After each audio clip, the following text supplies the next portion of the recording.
Boa noite a todos os presentes, dando continuidade à 15ª Semana de Enfermagem do Centro Universitário Unifametro, para dar continuidade à nossa semana, à nossa programação.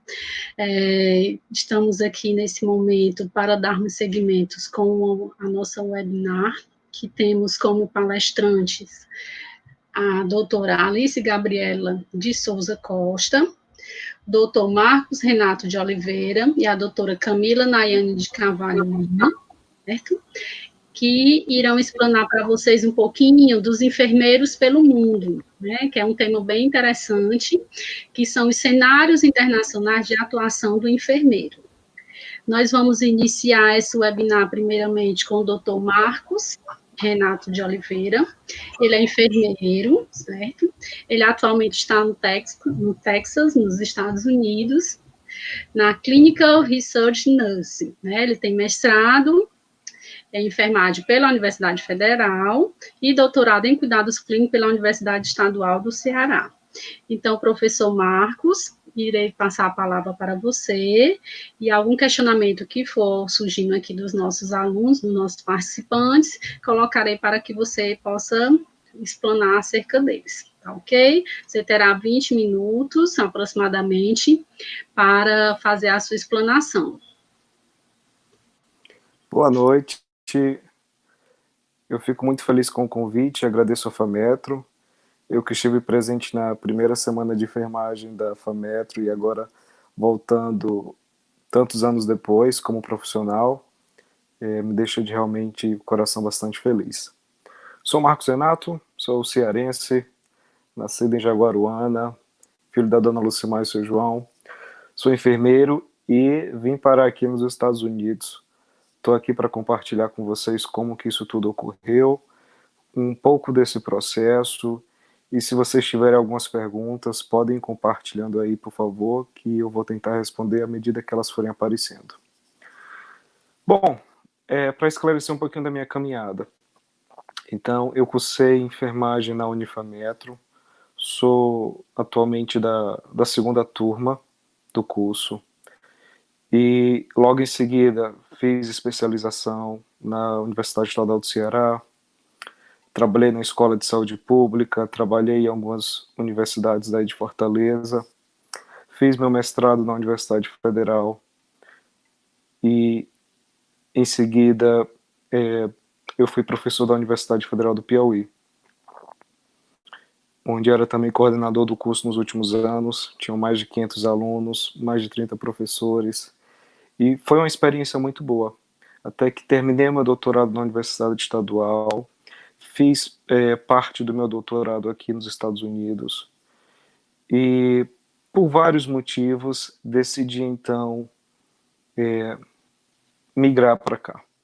A princípio parecia impossível, mesmo amando a enfermagem, a princípio eu pensava, nossa, como que você é enfermeiro nos Estados Unidos, né? E fui pesquisando até que eu conheci como é que funcionou esse processo.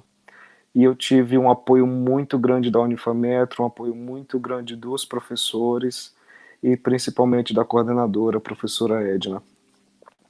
E atualmente eu sou coordenador de pesquisa em um hospital aqui. Para quem não sabe, aqui em Houston nós temos o maior centro médico do mundo. Só no hospital que eu trabalho são 26 mil profissionais. Eu, como coordenador de pesquisa, eu trabalho como uma ponte entre a empresa, que tem a ideia da pesquisa, o paciente, que vai ser o pesquisado, o beneficiado, e os médicos e os outros profissionais também que acompanham esses pacientes. Então, dentre esses processos e projetos de pesquisa, nós temos, assim, resultados fabulosos. Eu tenho sido capaz de levar esperança para muitas pessoas. Eu digo isso porque muitas vezes, como a minha pesquisa é extremamente prática, né, a gente desenvolve aqui novos procedimentos, a gente desenvolve novos produtos, novos medicamentos, inclusive um coração artificial. Então, como é uma pesquisa extremamente prática, a gente é capaz de levar aquela esperança para o indivíduo. E tá nesse mundo, tá nessa situação aqui é extremamente gratificante. E eu me lembro sempre do meu dia a dia aí de pesquisa, quando eu era acadêmico de enfermagem na Unifametro, e tá vivenciando isso aqui, então é uma experiência gratificante. Vamos lá, falar um pouquinho aqui, já estou vendo algumas perguntas, o pessoal pedindo aí para falar um pouco como que é o reconhecimento da enfermagem aí no Texas. Gente, o reconhecimento da enfermagem aqui, mesmo antes da pandemia, é fantástico, sabe? Eu vi anúncios na televisão de empresas que tem aí no Brasil, inclusive, mas essas empresas elas anunciam aqui na televisão simplesmente para agradecer a enfermagem, outdoors, fora o reconhecimento social mesmo e o reconhecimento financeiro também. Então, a enfermagem aqui é muito bem vista. Tá? Então, você chega e diz, eu sou enfermeiro, as pessoas, uau. Tipo, uau, parabéns, é um trabalho lindo. E, como eu acabei de dizer, não fica só na palavra, né? Tem todo o reconhecimento financeiro também. Então, ser enfermeira aqui é extremamente gratificante. Não é um processo fácil, mesmo se você vier migrando, ou mesmo se você faz o curso de graduação aqui, não é. É um processo que leva bastante tempo, né? Como que é um pouco desse processo? O pessoal está perguntando.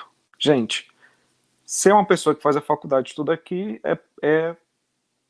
ela aplica para a faculdade, então, e ela se aceita, ela então vai cursar as disciplinas, e vai depender do nível que você quer se formar. Né? Aqui você tem o que se é equivalente a um enfermeiro graduado e o que é um equivalente a um enfermeiro bacharel. E você também passa por inspeção do FBI, você passa por inspeção do próprio conselho, né? Enquanto você ainda está no curso de enfermagem, você tem que fazer uma prova sobre as normas e legislação. E depois que você passa a faculdade e termina tudo, você só recebe o seu registro de enfermeiro depois que você faz uma prova geral, que seria mais ou menos equivalente ao que a OAB tem aí no Brasil, né, a Ordem dos Advogados. Então você tem que fazer essa prova geral, você tem que passar, e só você passando você recebe a sua licença, tá? Um pouco mais de perguntas que vocês têm aqui. Deixa eu ver aqui. Bom, falar um pouquinho mais do processo de coordenação de pesquisa. Gente, isso é interessante, porque se vocês conhecem algum enfermeiro aí que é coordenador de pesquisa, nesse sentido de coordenar pesquisa alheias, né, pesquisas que vêm de empresas privadas, eu pelo menos eu não conhecia essa função aí no Brasil, né? Essa minha função aqui, então, eu sou responsável por, desde selecionar os pacientes que vão fazer parte do estudo, por acompanhar esses pacientes. Eu tenho que reportar para o comitê de ética qualquer problema que teve, se o paciente está com uma dor de cabeça. Pode ser que essa dor de cabeça seja só por conta do tempo que mudou, mas talvez pode ser por conta da medicação que a gente está dando a esse paciente. Então, tudo isso eu tenho que estar acompanhando e estar passando para o comitê de ética, e estar passando para as empresas. Então, é um processo bem interessante. Eu tenho aprendido muito ao longo desse processo. Já faz um pouco mais de um ano que eu trabalho como coordenador de pesquisa. Já nesse um pouco mais de um ano já terminei mais ou menos uns 4 estudos, e agora há pelo menos 7 estudos ocorrendo simultaneamente. Então é um trabalho bem interessante. Para quem gosta de pesquisa, então, ser coordenador de pesquisa é bacana. Mas e a assistência, Marcos Renato? Como é que é?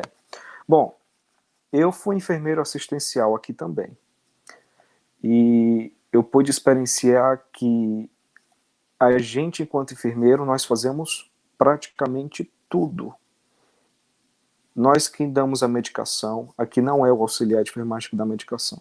O auxiliar de enfermagem é basicamente aquela pessoa, pelo menos aqui no Texas, né? É aquela pessoa que vai dar banho no leito e medir sinais vitais. Se é uma medicação oral, por mais simples que seja, uma aspirina. Quem tem que ministrar essa medicação é o enfermeiro. Então, o nosso dia a dia aqui, na assistência, ele é bastante corrido.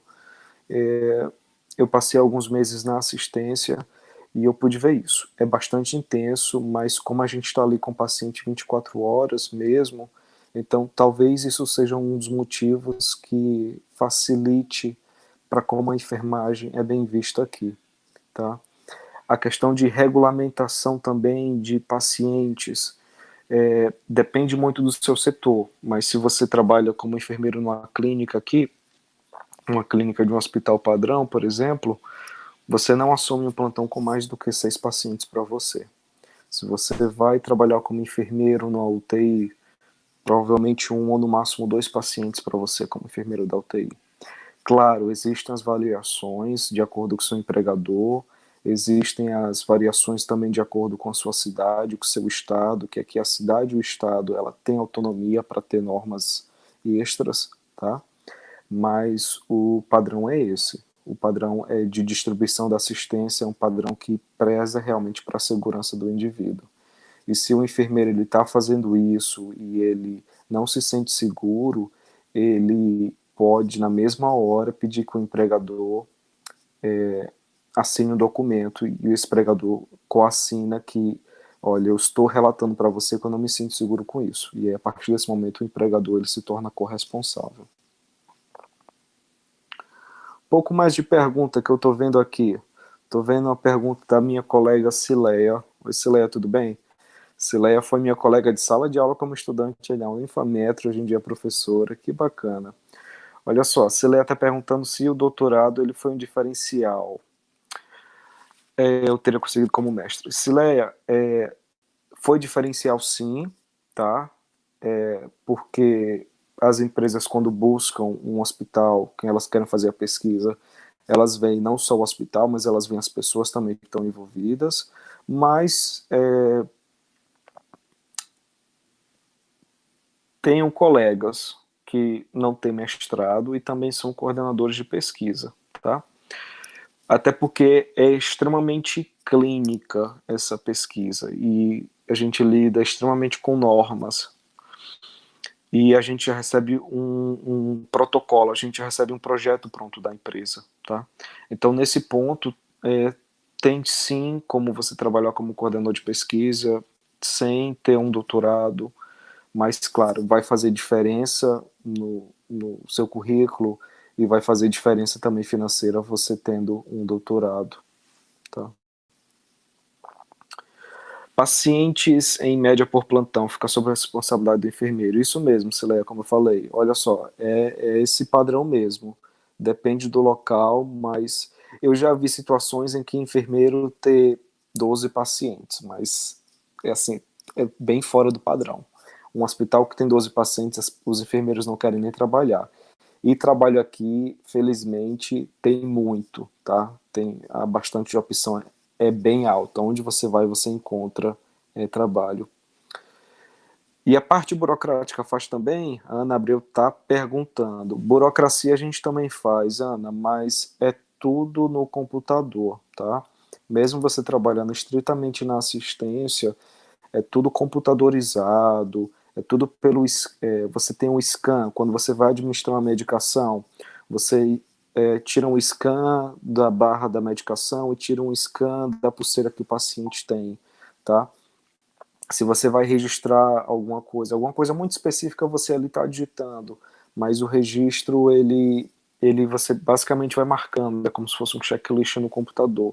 Então isso facilita muito o trabalho administrativo, tá?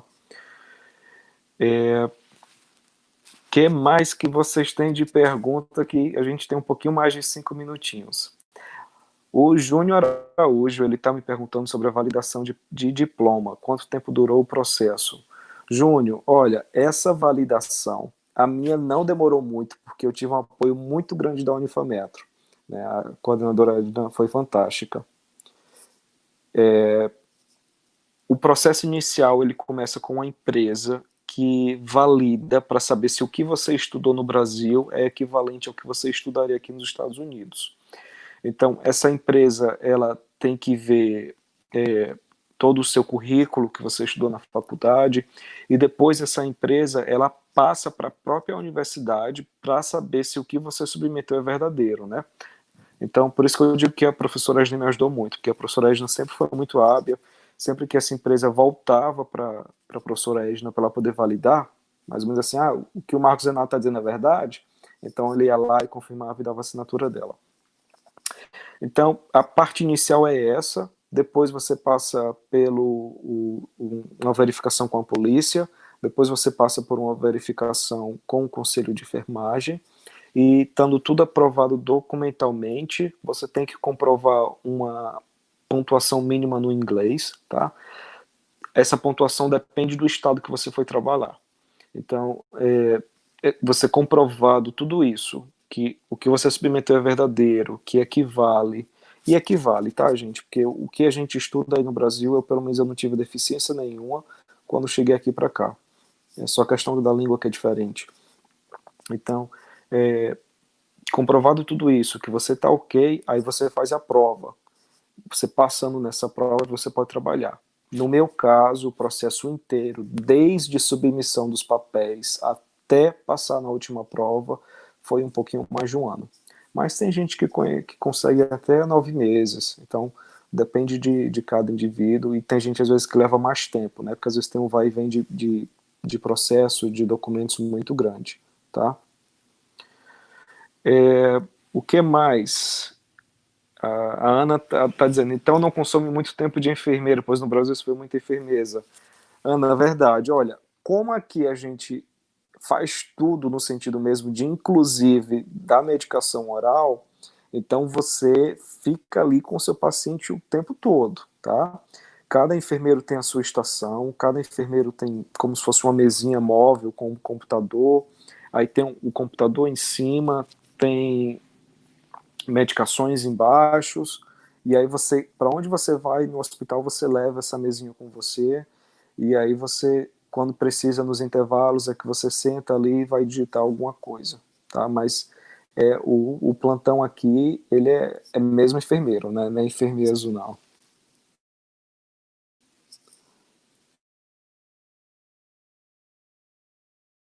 Doutora, gente, olha, se me perguntarem do se valeu a pena ser enfermeiro aqui, eu vou dizer que está valendo, né? Eu que no meu caso, eu era concursado público federal, pedi exoneração para poder passar para cá, não me arrependo, eu me sinto muito feliz, eu me sinto muito realizado. Agora com o Covid aqui mesmo, nossa, recebi muitos cartões, recebi muitas notas de agradecimento. Claro que a gente, como enfermeira, a gente se preocupa com o paciente, tem algumas coisas que são diferentes, que aqui nos Estados Unidos não tem o SUS, a assistência é muito cara, mesmo sendo um hospital público, vem a conta depois para você pagar, né, mesmo que tenha seguro. Então, essas diferenças de não ter o SUS, às vezes quebram um pouco o coração da gente, tá? Mas, de uma maneira geral, eu me sinto muito realizado profissionalmente. Claudiana, muito obrigado. Rayane, muito obrigado. Vamos ver aqui talvez a última pergunta, se não tiver mais tempo. O Júnior está perguntando se o visto é vinculado apenas ao tempo de trabalho. Júnior, olha só, a princípio o seu visto ele é vinculado ao trabalho, sim. Mas depois de algum tempo, passado alguns anos, você pode pedir um visto permanente, inclusive a residência. Tá? Isso não é difícil de conseguir, até porque mesmo tendo muitos enfermeiros aqui, o governo ainda precisa de mais enfermeiros, tá? Gente, então é isso, acho que o meu tempo está acabando aqui, vou esperar um pouquinho do coordenador dessa mesa me dizer mais alguma coisa. Enquanto isso, meus sinceros agradecimentos. Quem tiver mais dúvidas pode estar perguntando agora se tiver tempo, se não, me acha lá nas redes sociais. Bom, obrigada, doutor Marcos, certo? Foi uma explanação assim, muito enriquecedora, muito motivadora para os nossos alunos, e principalmente assim, em nós sabermos que você foi um egresso da Unifametro, né? O que nos dá mais orgulho ainda, saber que um pedacinho de nós, um pedacinho da nossa instituição está lá, né, em outro país, né, alçando novos voos, e isso é muito inspirador para os nossos alunos, que, de alguma forma, assim, será que um dia pode acontecer isso comigo também? Mas é questão realmente de ter um foco, né, de ter uma determinação, de como você disse, você hoje se sente uma pessoa realizada, é um enfermeiro realizado, e isso é muito gratificante, até para o corpo docente estar ouvindo isso, para a instituição como um todo também está ouvindo isso. Então, nossos agradecimentos à sua participação, certo? E dizer que pode continuar contando com o Centro Universitário Unifametro para o que precisar, certo? E, assim, tem uma pergunta que foi até o Antônio Angenor que colocou, perguntando quais algumas dicas que você daria para quem almeja trabalhar no exterior, né? Porque hoje em dia a gente percebe que os alunos, primeiramente, têm medo, assim, demais de aprender uma segunda língua, né? Medo de ler um artigo científico porque é em inglês, porque é em espanhol, certo? E eu digo assim, por experiência própria, que eu atendo na unidade de atenção primária, gente, diante da globalização que nós vivemos hoje, eu já atendi pacientes que chegam falando em inglês, e você tem que saber, pacientes que chegam falando em espanhol, e você vai ter que conseguir estabelecer um relacionamento com ele, você vai ter que conseguir estabelecer um vínculo, um diálogo com esse paciente, né? Então, assim, a gente, querendo ou não, a gente tem por obrigação saber outras línguas, não digo só o inglês, mas também espanhol, porque isso pode acontecer no nosso cotidiano. Então, assim, passando para você, doutor Renato, certo? Quais são as dicas que você pode dar para esse aluno que ele quer, né, seguir esse seu caminho, né? Algumas dicas de como o que ele pode fazer, qual é o caminho que ele pode trilhar para tentar conseguir isso. Ótima pergunta. Olha só, se você quer seguir esse caminho, primeiro é saber que é possível, porque se eu conseguir, você consegue, tá? Segundo, que é saber para onde você quer ir, porque as normas aqui no próprios Estados Unidos, elas variam muito de estado para estado. Então, dependendo do estado que você deseja morar, vai ter uma diferença nas normas da questão da sua validação. E terceiro, foco, tá? Foco no que você quer saber, não só o inglês, mas espanhol também, porque aqui se fala muito espanhol, tá? A Alice lá no Canadá deve dizer isso também, a Camila também, que também está aqui no Texas, também deve confirmar isso, se fala muito espanhol. E por último, olha, fala com alguém que tem experiência, que já fez esse caminho, porque isso vai facilitar muito, tá? Porque vai saber a forma correta de preencher a papelada, a forma correta de você lidar com os tributos mais específicos que a legislação vai exigir. Ótimo. Então, perguntando qual é seu Instagram, para você deixar aqui no nosso chat, que todo mundo já quer lhe seguir já. Olha, pode procurar Marcos Renato, Marcos com O e Renato com 2 Os, que aí tem lá o meu perfil pessoal, para a gente poder se comunicando e partilhar mais alguma informação. Tá? Pronto, Eu acho que o ótimo. post da Unifametro me marcou lá. Dá uma olhada lá no post da Unifametro, gente. Pronto, perfeito. Pois assim, infelizmente o doutor Marcos não vai poder ficar com a gente até o final dessa mesa redonda, por isso que nós já estamos trabalhando, passando esses questionamentos para ele, as dúvidas de vocês, porque realmente ele vai ter que se ausentar dessa mesa. E mais uma vez, só temos a agradecer, doutor Marcos, certo? Pela sua disposição de ficar esse tempinho aqui conosco e contar a sua experiência tão grandiosa aí nos Estados Unidos. Tudo de bom, viu? Fique com Deus. Que Deus lhe Muito abençoe. obrigado, professor. Obrigado, professora Bertília, e um abraço aí aos ex-professores e à coordenação. É um prazer muito grande estar aqui. Gratidão. Pronto, super abraço. Então, dando continuidade à nossa mesa, certo? Nós vamos chamar agora a doutora Alice Gabriele, que ela fala conosco diretamente de Vancouver, no Canadá, né, que vai contar um pouquinho da sua experiência, contar um pouquinho da assistência à saúde lá no Canadá, falar como é o trabalho do profissional enfermeiro no Canadá, tá bom? Ela também também é cearense, né, doutora Alice? Fez mestrado e doutorado em enfermagem na Universidade Federal do Ceará, e nesse momento eu passo a palavra para ela. Seja muito bem-vinda. Obrigada, Bertília, obrigada pelo convite.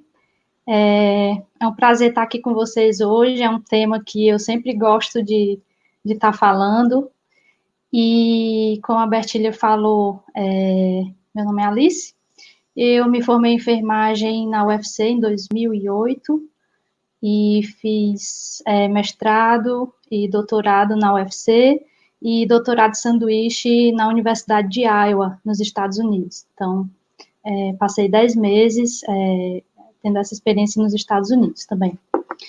E voltei ao Brasil, trabalhei um ano no PSF de Caucaia e um ano numa clínica escola de Fortaleza, né, como docente. E por vários motivos, depois dessa experiência do doutorado sanduíche, eu e meu esposo, a gente resolveu tentar imigrar e ter essa experiência fora. Decidimos pelo Canadá, porque ele unia tanto a questão de ser favorável à profissão, né, ter uma demanda por enfermeiro, como também ser aberto a imigrantes. Então, a questão da imigração, a gente estudou os processos de imigração também, para ter a segurança, né, de morar, de conseguir a cidadania, de ser bem recebido no país. Então, em 2012, a gente começou a planejar, a estudar o processo de imigração e também a língua, o idioma, e também a se planejar financeiramente, porque é algo que requer um planejamento financeiro bom. O processo daqui, ele é um pouquinho mais complicado que o dos Estados Unidos na questão da validação da licença, mas na questão da imigração, não. Né? O Canadá é um dos países mais abertos à imigração no mundo, e depois que você consegue a residência permanente, com 3 anos, você consegue a cidadania. Então, você tem os mesmos direitos de alguém que nasceu e se criou aqui, né? Então, é algo rápido e algo seguro. E aí, eu vou colocar aqui os slides. Estão conseguindo ver aí direitinho?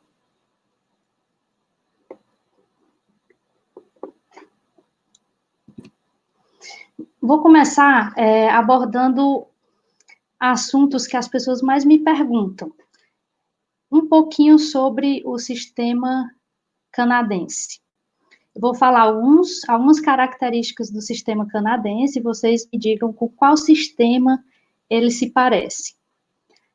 O sistema canadense, ou Medicare também, ou Canadian Health Act, ele se dá da seguinte forma: ele é para ser universal, ou seja, para todo cidadão ou residente. Então, se você vier estudar aqui no Canadá, você, depois de 3 meses, você é considerado residente temporário, e você vai ter acesso aos mesmos equipamentos, hospitais, e clínicas, e testes, exames, o que você precisar. E ele é para ser acessibilidade, ele é para ser acessível. Aí eu faço um link com a atenção primária. Ele existe aqui a figura do médico de família, então porta de entrada do sistema, ela se dá pela atenção primária do médico de família, e esse médico de família é que vai lhe referir, fazer a referência para o especialista. Você não marca nada com o especialista diretamente. Outra característica é a portabilidade. Então, qualquer província que você viaje dentro do país, você vai ter acesso ao serviço de saúde daquela província, que corresponde aos estados no Brasil. A administração pública, então, isso é uma coisa, assim, que eu fiquei, assim, extasiada quando eu vim aqui e ver que funciona. Não existe hospital particular aqui. Todos os hospitais do Canadá, eles são públicos, eles são financiados única e exclusivamente, não única e exclusivamente, mas financiado pelos nossos impostos, e não se paga nada mais além do imposto. Até ano passado, algumas províncias, elas ainda cobravam um valor, a gente pagava aqui $150 por mês, por família de 2, 3, 4 pessoas, é o mesmo valor de $150, e esse, do ano passado para cá, foi abolido, então, os impostos que você paga já financiam isso. Aí, em cima, esse hospital chama VGH, que é o Vancouver General Hospital, é o hospital geral daqui, nessas duas torres, então é um complexo enorme, tem complexo de pesquisa, tem residencial também para pacientes que estão em transição, emergência e várias enfermarias. E o de baixo é o Hospital da Criança, o Children's Hospital. Então, são hospitais com tecnologia de ponta, altamente equipados, com pessoal, equipamento, material suficiente à demanda, e todo canadense, ele tem direito a usufruir desses locais. Pode ser que ele não esteja empregado, pode ser que ele tenha uma renda alta, uma renda baixa, não importa, eles vão ter acesso à saúde pública. E foi algo que eu achei muito interessante, né, que é muito, muito diferente. Então, quando eu fiz um estágio aqui, que eu fui requerida a fazer um estágio de 2 meses no hospital, a gente via morador de rua dividir leito com empresário, e funciona, e as pessoas se dão bem, e naquele momento está todo mundo na mesma condição de doente, condição de alguém que precisa de assistência de saúde, e eu acho muito fantástico, é algo que eu pago um imposto com gosto, porque eu sei que tem muita gente, quem está precisando, que aquele dinheiro vai chegar naquelas pessoas. Então, qual sistema que vocês acham que essas características se assemelham? Universalidade, acessibilidade, portabilidade, administração pública, atenção primária como porta de entrada, o nosso SUS, né? Porque o SUS, ele se baseia em muitas características de sistemas universais, assim como o Canadá, outros países também, como o Reino Unido, como Cuba, eles têm sistemas universais, que não é para ter a participação privada. Existem muitas pessoas que querem começar a aderir, porque acaba que, às vezes, aqui, nada é perfeito, né, pessoal? Não existe nenhum sistema perfeito. Por exemplo, tem gente que, às vezes, precisa de um exame, uma colonoscopia, algo que não a vida daquela pessoa não está em risco, é algo que pode esperar. Então, às vezes, ela espera 6 meses, 3 meses por um exame. Então, muita gente acha, por que não abre a possibilidade também para ser privado, porque eu tenho dinheiro, eu posso pagar, e aí aliviaria a fila de quem só tem a condição de fazer o público. Mas quando você abre a porta para o privado entrar nessa participação da saúde, complica muito, porque aí eu passo a dar uma assistência diferente aos cidadãos, né? O que não deveria acontecer. Então, o SUS, ele se baseia também nesses princípios, né? A primeira Conferência Internacional de Saúde, em 1986, ocorreu em Ottawa, aqui no Canadá. Então, a saúde daqui, ela é pública, e ela, no meu ver, de quem trabalhou no SUS, de quem trabalhou aqui, eu sou muito satisfeita de como ela se dá, e eu acho muito interessante atender a toda essa população. Eu acabei pulando, acho que eu não falei um pouco onde eu trabalho. Eu trabalho num residencial para pessoas com deficiências.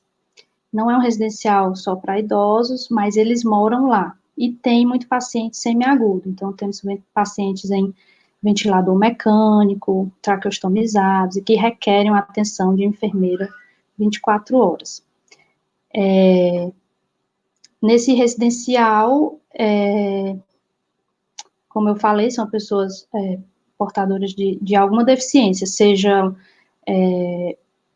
paraplégicas, temos pacientes com sequela de pólio, que estão lá há anos,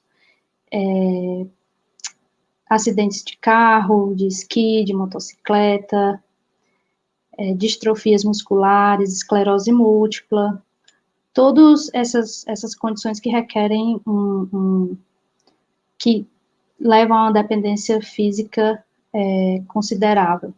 E aí eles vão para lá, às vezes a família tem ele em casa, mas não tem condição de prover o cuidado. E vou falar um pouquinho das categorias profissionais. Aqui, a enfermagem está dividida basicamente em duas categorias, que é o RN, que é o Registered Nurse, que corresponde ao enfermeiro com graduação no Brasil, o LPN, que é o Licensed Practical Nurse, que corresponderia a um técnico de enfermagem, mas aqui ele tem uma carga horária maior, então ele tem mais conteúdo dado no curso, consequentemente, ele tem mais atribuições do que no Brasil, certo? E o auxiliar de enfermagem no Brasil aqui seria um cuidador. E aí, de diferentes províncias, eles vão ter diferentes nomes, mas são basicamente as mesmas coisas. E tem um terceiro, que é a Nurse Practitioner, que ela estaria entre o enfermeiro e o médico. O que é a Nurse Practitioner? É uma enfermeira que, depois de formada, ela faz um curso, é um curso bem mais especializado, ela tem muito conteúdo de farmacologia, então ela pode diagnosticar e prescrever. Ela tem um escopo maior de prática, certo? Então, ela estaria entre o enfermeiro e o médico, tá? E as condições de trabalho, que eu acho interessante vocês saberem, né? Aqui, como o Márcio Renato também falou e eu corroboro, a valorização do enfermeiro é muito grande, é algo muito diferente. Eu já passei por situações que eu fiquei, assim, maravilhada, como não só o enfermeiro, mas todas essas profissões de cunho voltado para a sociedade, como enfermeiro, bombeiro, são as duas profissões mais valorizadas aqui no Canadá, né? Professores,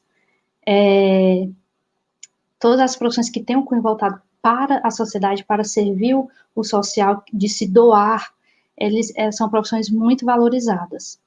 E nessa pandemia, a gente viu isso mais ainda, mas já tinha antes.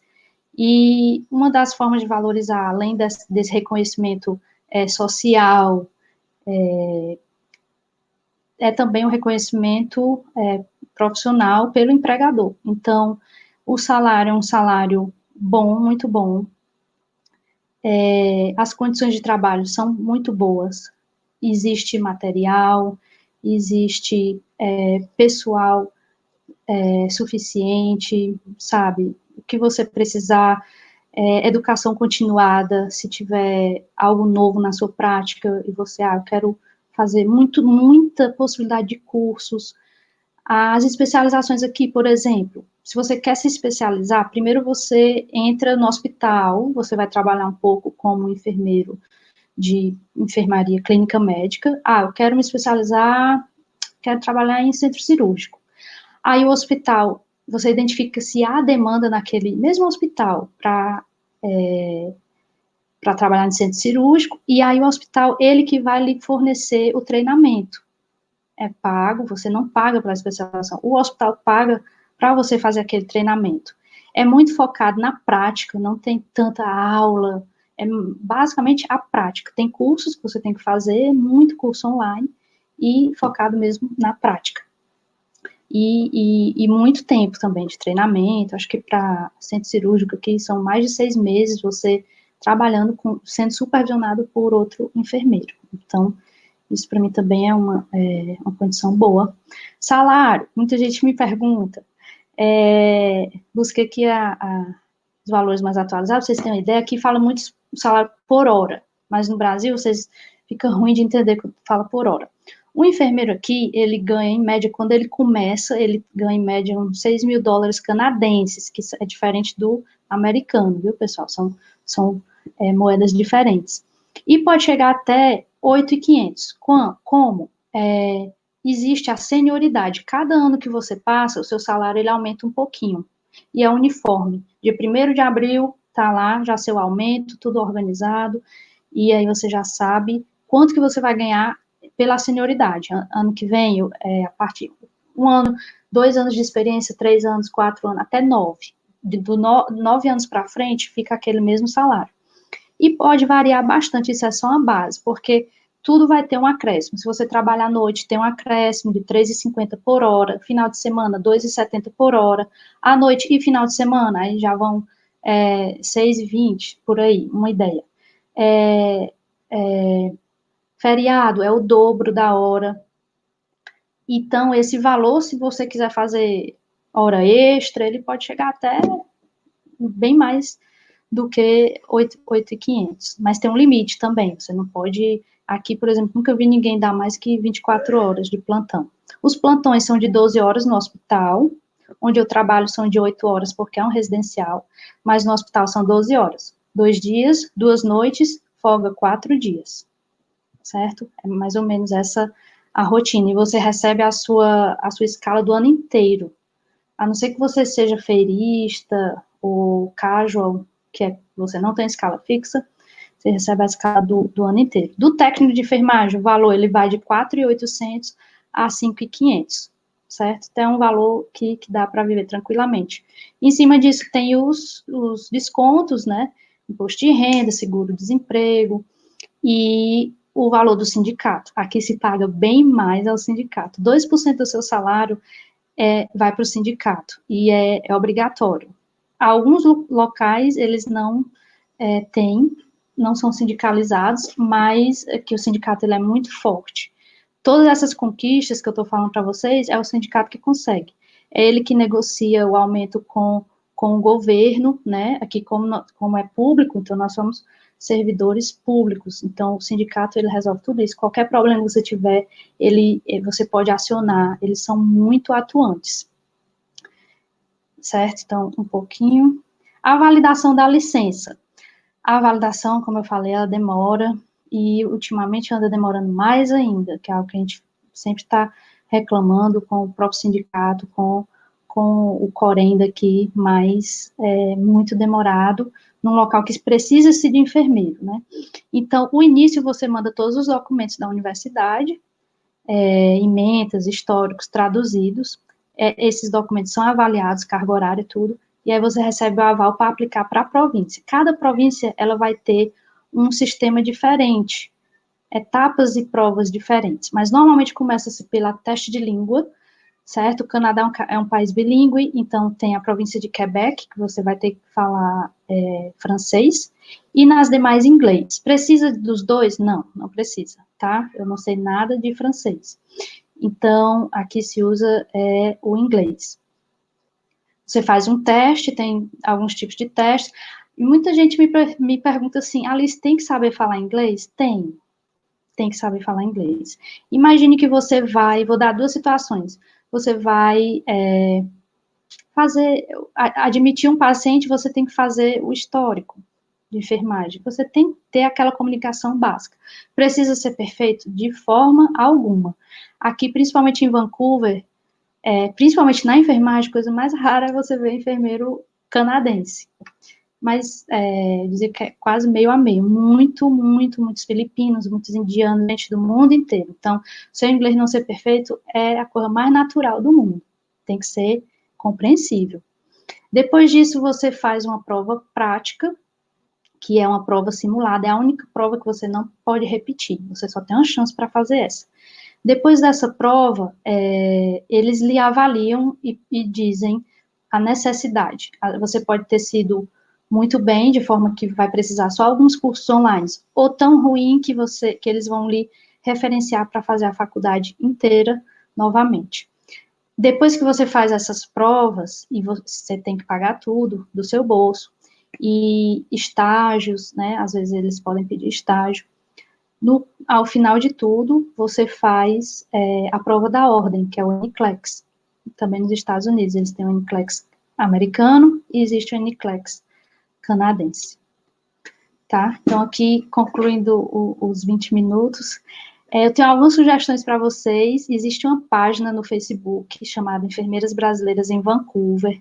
Eu sou uma das administradoras dessa página, e lá a gente reúne várias enfermeiras que já conseguiram validar a licença, e vocês podem ver a timeline, o tempo de cada uma, o que aconteceu, quanto tempo levou, quanto tempo leva. O meu processo, ele levou 2 anos e 2 meses, mas existe gente que está levando até quase 5 anos, porque às vezes não passa na prova de primeira, e às vezes não tem vaga nos cursos, né? Existe um número reduzido aqui de cursos de enfermagem, porém ele não autoriza muitos cursos de enfermagem.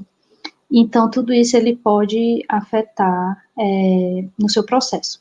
Essa página também do Instagram, chama Enfermagem no Canadá, é de uma amiga minha aqui, que validou, ela fez um curso aqui.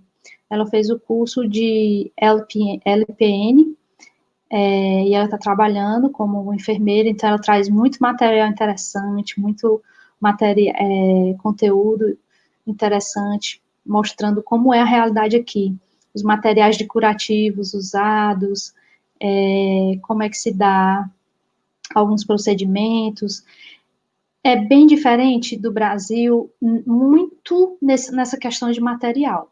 Na questão de conhecimento, eu diria que os enfermeiros brasileiros, eles não deixam nada a desejar com relação à competência em comparação ao enfermeiro americano, né? Mas, infelizmente, a questão de material, de equipamentos, o que se precisa, você tem ali à mão, você não tem que, é uma dor de cabeça a menos, sabe, que você vai ter aquilo ali, a sala com material de curativo é tudo aberto, né, ninguém se preocupa com isso, porque sempre vai ter, se você precisar de um curativo, você vai ter ali, você vai numa clínica e eles vão trocar seu curativo, às vezes em casa, né, então é algo interessante. E a terceira sugestão é uma série, uma série que ela se passa aqui no Canadá, produção canadense, e chama Nurses. Infelizmente foi interrompida pela pandemia, e eu não sei como é o acesso no Brasil, mas vocês podem estar procurando aí online essa série, que eu acho bem interessante também. E vou cancelar aqui a apresentação. Se vocês tiverem alguma pergunta, por favor, estou às ordens. Pronto, doutora Alice, a gente vai fazer assim, as perguntas, como tem a professora Camila também, que vai fazer a explanação dela agora, a gente vai deixar para o final, eu estou anotando aqui, certo? Aí eu vou direcionar para você e para a professora Camila, vamos combinar assim, para a professora Camila fazer logo a explanação dela agora, tá bom? Tá bom, combinado. Um pouquinho eu lhe chamo novamente, tá certo? Tá bom. Então, agora eu quero chamar a doutora Camila Nayane de Carvalho Lima, primeiramente docente do Centro Universitário Unifametro, não é isso mesmo, professora Camila? Enfermeira, pesquisadora do Programa de Psiquiatria da Universidade de Saúde do Texas. Passo a palavra para você agora, professora.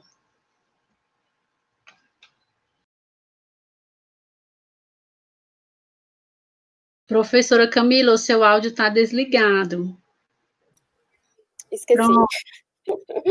Tá, o que eu tinha dito anteriormente era agradecer, Bertília, pela fala, agradecer o convite da FAMETRO, minha casa, né, por estar podendo aqui contribuir um pouco. E boa noite aí no Brasil, quem está assistindo a live. Eu vou tentar trazer um pouco da perspectiva um pouco diferente do Renato e da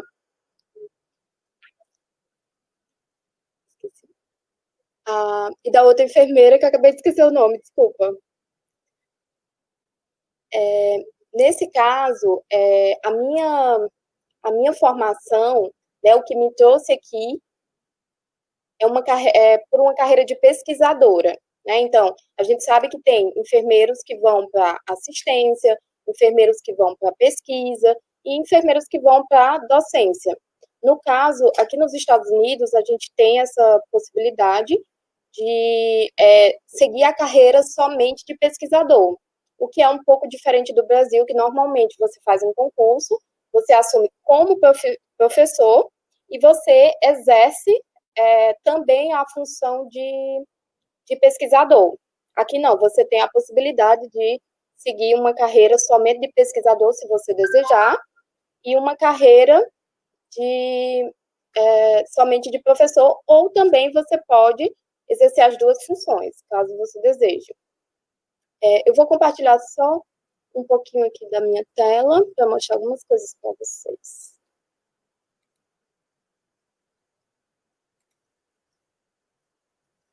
Então, essa visão de enfermeiro pesquisador nos Estados Unidos, em relação à minha formação, né, eu sou graduada da Unifametro, né, durante o período 2006, 2009, fiz o meu mestrado de 2010 a 2012, embora minha graduação seja em enfermagem,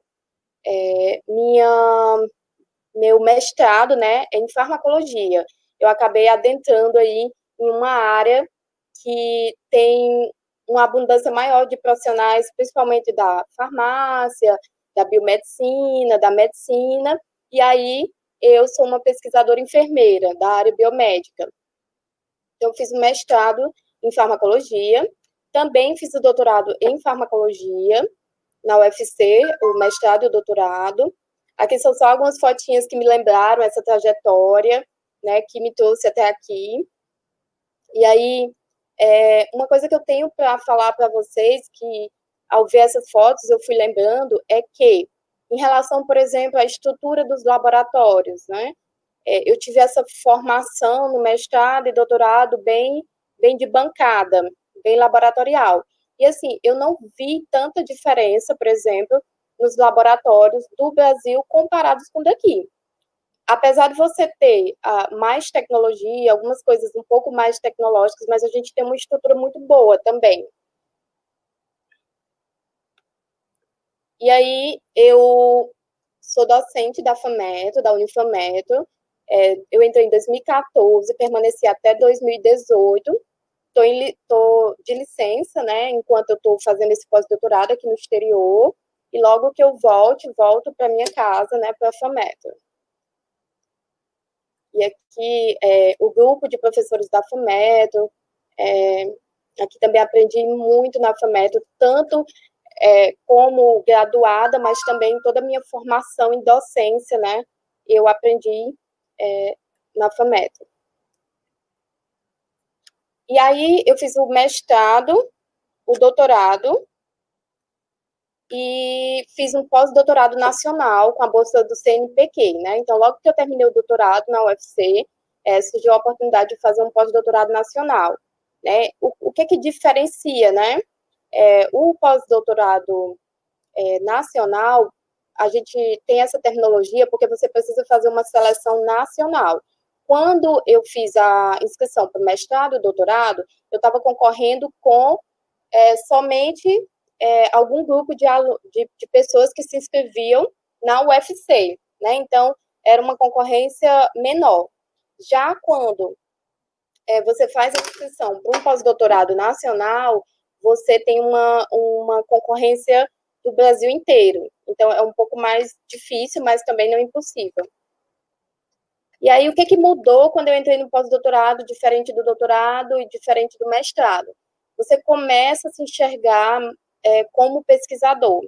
E aí você começa a pensar sobre, né? Qual vai ser a minha linha de pesquisa? O que eu vou seguir? O que eu vou seguir pesquisando? Né? Qual vai ser meu perfil de pesquisador? Você começa a participar de bancas, você começa a ler trabalhos, discutir trabalhos, você começa a palestrar em eventos científicos. Então, assim, esse amadurecimento do pós-doutorado que eu fiz no Brasil foi muito bom para eu trilhar esse caminho. Por exemplo, quem eu sou como pesquisador, o que eu quero trabalhar. Foi aí que eu decidi trabalhar, de fato, com os transtornos de humor. A minha área é psiquiatria, mas a minha linha de pesquisa são os transtornos de humor, principalmente depressão e bipolar. Depois desse pós-doutorado que eu fiz no Brasil, surgiu uma outra oportunidade de fazer um pós-doutorado no exterior, aqui nos Estados Unidos. E daí eu fiz uma outra seleção, também a nível de Brasil, para concorrer a uma bolsa da CAPES. Essa bolsa da CAPES, ela dava a oportunidade de você passar um ano aqui nos Estados Unidos, né? Era financiado pela CAPES, e aí você desenvolvia um projeto de pesquisa numa universidade do exterior durante um ano.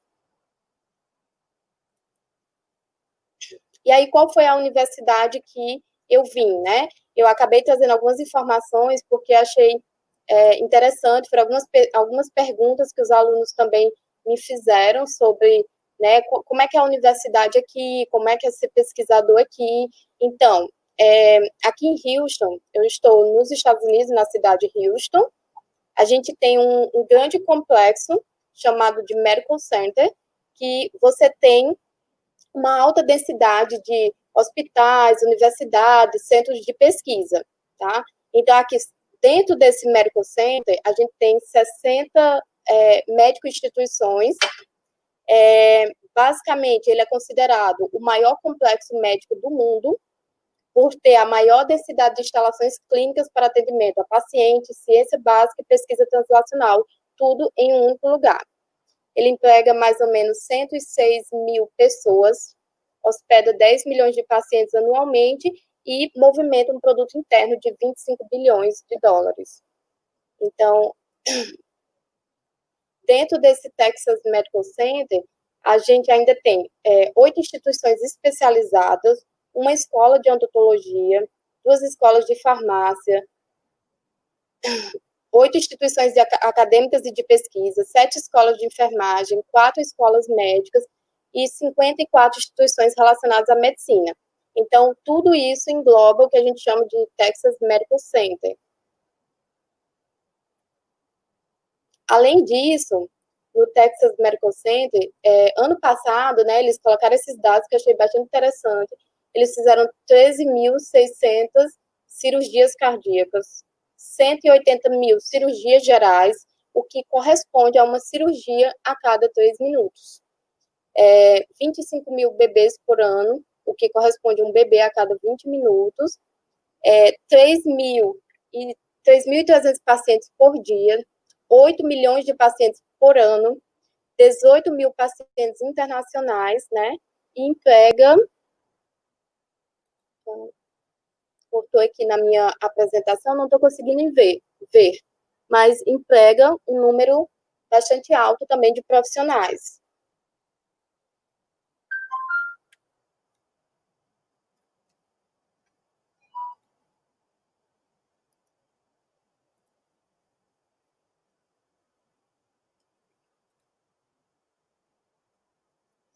Caiu?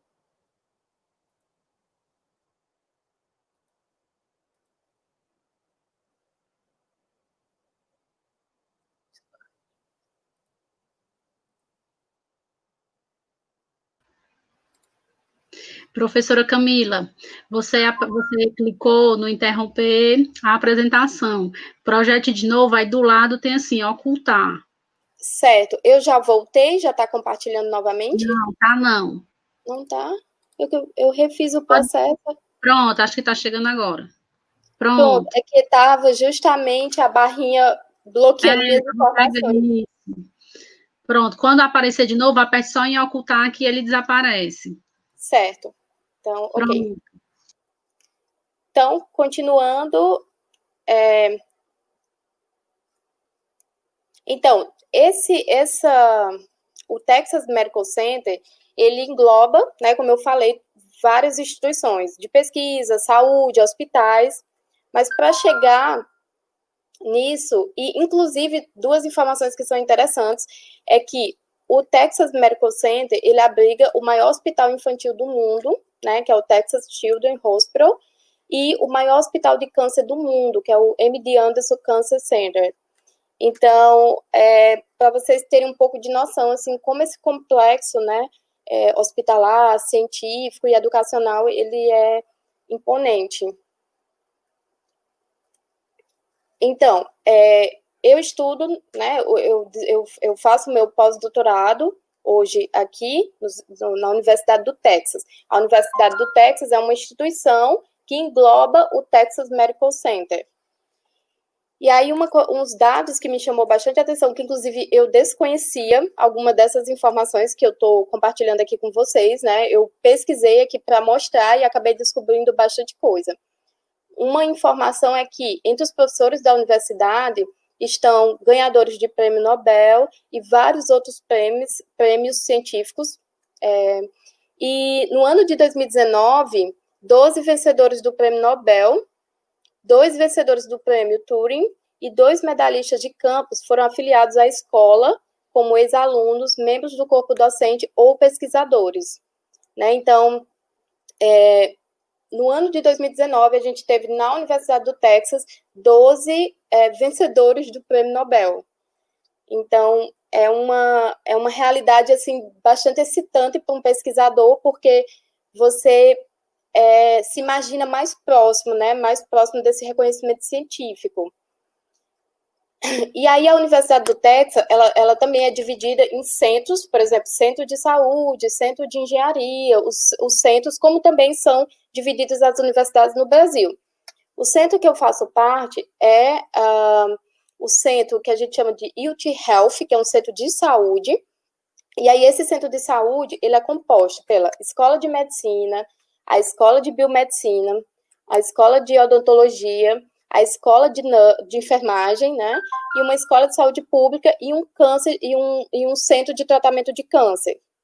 E aí, nesse centro de tratamento de câncer, a gente também tem um nobelista, né? No ano de 2018, né, um imunologista do MD Anderson, ele ganhou o prêmio Nobel. Então, é outra coisa que é bastante interessante, assim, você imaginar que você está próximo, né, de onde as coisas estão acontecendo, de onde, né, as pesquisas de ponta e até com potencial, assim, Nobel, né, isso gera bastante motivação para o pesquisador. E aí, esse é o meu departamento, né, é o departamento de psiquiatria, tá? Então, dentro do centro de saúde, eu trabalho dentro do departamento de psiquiatria da universidade. Uma coisa, aqui é uma foto do laboratório. Uma coisa que é interessante quando você chega na universidade é a história do crachá, né? Você não pode, por exemplo, eles não te autorizam a entrar dentro da universidade, a fazer qualquer coisa sem um crachá. Então, essa coisa do crachá é uma coisa que me chama a atenção, porque, de fato, eles são bem rígidos em relação a isso. E a história também do gabinete. Então, assim, cada pesquisador, cada profissional tem um gabinete, um escritório. E eu achei isso bastante interessante, porque te dá uma ideia de pertencimento, né? De que você pertence àquele lugar. Você tem um local apropriado, onde você pode colocar suas coisas e desenvolver sua pesquisa, ser inovador e estar ali presente. Eles cobram bastante assiduidade também. Uhum. E aí, o pós-doutorado, né, que se desenvolveu... Aqui são algumas fotos do laboratório que eu trabalho aqui, que é o mesmo laboratório até hoje, né? Aqui seria a estrutura mais relacionada com a parte de pesquisa animal que a gente tem, né? Aqui onde faz os testes animais, só algumas fotinhas para vocês terem uma ideia. Não posso colocar fotos com animais, né? Porque tem a questão ética envolvida. Então, são algumas fotos do trabalho. Aqui, uma coisa que eu gostaria de comentar com vocês é que uma coisa diferente do Brasil é que, por exemplo, quem patrocina as pesquisas aqui, muitas vezes são pessoas comuns também. Então, nesse caso aqui, a gente estava recebendo uma visita de uma família que fez uma doação milionária para pesquisa em Alzheimer. Isso por quê? Porque nessa família, o pai o pai dessa senhora desenvolveu Alzheimer e eles tinham um objetivo de contribuir para a pesquisa em Alzheimer. Então, eles doaram uma quantia, né, para a universidade, e aí, quando a família desejar, ela pode fazer uma visita no laboratório para conhecer a pesquisa, conhecer os pesquisadores, ver como é que eles estão fazendo uso, né, do dinheiro que eles doaram. Aqui é um programa que eu acho bem interessante, que eu acho que isso seria ótimo se pudesse ser implementado no Brasil, que é o programa do High School Summer Research Programs, que, nesse caso, são alunos que estão no ensino médio, né, o correspondente ao nosso ensino médio, e eles passam um mês, no período das férias, trabalhando no laboratório, de forma gratuita, mas imagine, né, você quer seguir uma carreira de pesquisador, você quer seguir uma carreira de cientista, e aí você descobre que você pode já no teu ensino médio conhecer um laboratório, conhecer como é que funciona, como é que um pesquisador trabalha. Então, eu acho isso bem legal para você ganhar esse amadurecimento mais rápido. Porque aqui é muito importante que você saiba bem o que você quer seguir desde o início da tua carreira, porque basicamente toda a tua história científica, toda a tua formação, ela vai levar para aquele objetivo. Aqui também são fotos, né, do laboratório, para vocês darem uma olhada. Tá, o que mudou em 2020? Então, em 2019, eu vim para fazer um pós-doutorado, e aí eu recebi bolsa do governo brasileiro, né, que é a bolsa da CAPES. E aí a CAPES me financiou.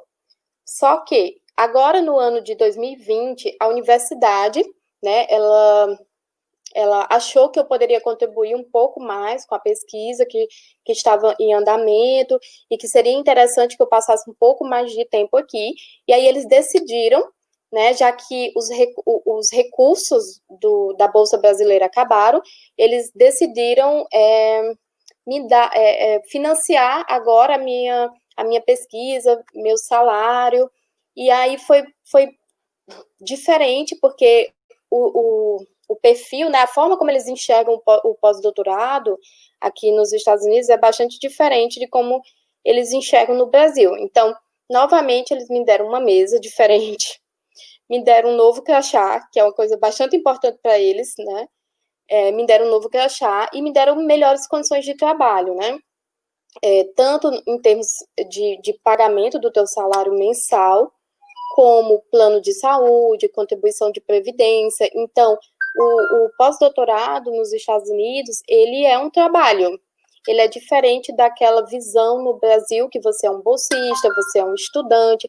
Aqui, de fato, ele tem essa visão de profissionalização, né? Você é um profissional, você é um doutor que exerce suas funções e é remunerado, né? É remunerado para isso. O pós-doutorado aqui, ele é mais longo do que o que ele é no Brasil. Aqui ele é em torno de 6 anos. No Brasil, nosso pós-doutorado é 1 ano somente. Aqui são 6 anos. Depois de 6 anos, você vai para um novo patamar, né, que seria um instructor, que é um novo cargo. E aí, depois de instructor, você decide se você vai para professor ou se você vai seguir somente pesquisador. Então, tem toda uma hierarquia, né? Um plano de cargos e carreiras, digamos assim, para ser pesquisador aqui. E aí, o que mudou nesse ano, né, que eu passei a ser pós-doc da Universidade, né, do Texas? Eu passei a trabalhar com pesquisas humanas, de amostras humanas, porque antes eu trabalhava mais com pesquisa em animais. Isso porque meu mestrado e meu doutorado no Brasil, ele foi com pesquisas em animais. Então, eu usei esse background para continuar algumas pesquisas com animais aqui. Só que agora eu estou investindo numa nova abordagem, que é trabalhar com pesquisa com amostras humanas, porque eu desejo muito um dia, né, levar essa experiência, né, de trabalhar com as amostras humanas para o Brasil, que é algo bem mais translacional, que você consegue ver resultados mais rápidos, né? A pesquisa pré-clínica, que é a pesquisa com animal, ela demora um pouco mais para você... a pesquisa da Camila gerou esse resultado, então demora em torno de 30 anos para você ter um produto disso. Já a pesquisa translacional, que é uma pesquisa que você usa amostras humanas, você consegue ter produtos num tempo mais curto.